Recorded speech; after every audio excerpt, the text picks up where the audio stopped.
Bonjour et bienvenue sur ma vidéo de présentation de SAE 3.1, donc mettre en place une action de maintenance. Cette SAE porte donc sur un groupe de maintien de pression.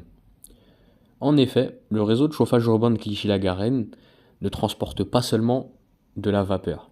Il y a aussi tout un quartier, le quartier de Bac-d'Anières, alimenté en eau surchauffée.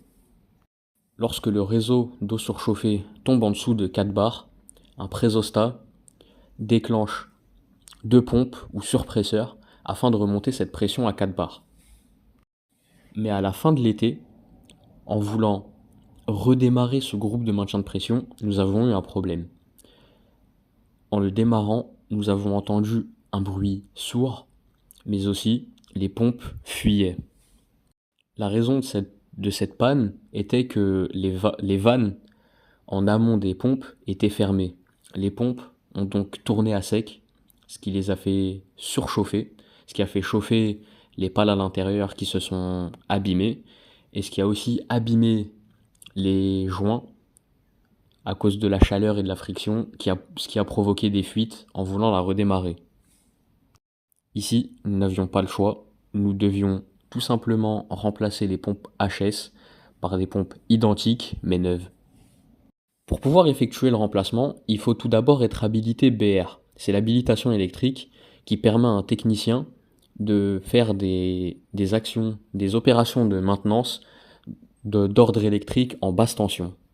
On effectue alors une mise hors tension et une VAT aux bornes des moteurs.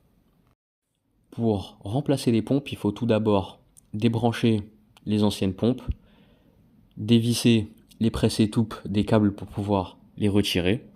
Une fois les pompes débranchées, on peut déboulonner les brides et les pompes du support avec une clé de 17. Une fois le tout démonté, on peut passer un coup de brosse métallique sur les brides afin de retirer le reste des joints et d'avoir des brides le plus hermétiques possible. Enfin, on peut reposer des pompes neuves sur le support, les rebrancher aux brides et les refixer sur le support, et enfin, les recabler à l'identique. On peut alors remettre en service en vérifiant qu'il n'y ait pas de fuite et que les pompes tournent bien dans le sens indiqué. Enfin, je pense qu'il faudrait réfléchir à la mise en place d'un organe de sécurité qui coupe le système en cas de surchauffe. Merci de votre attention.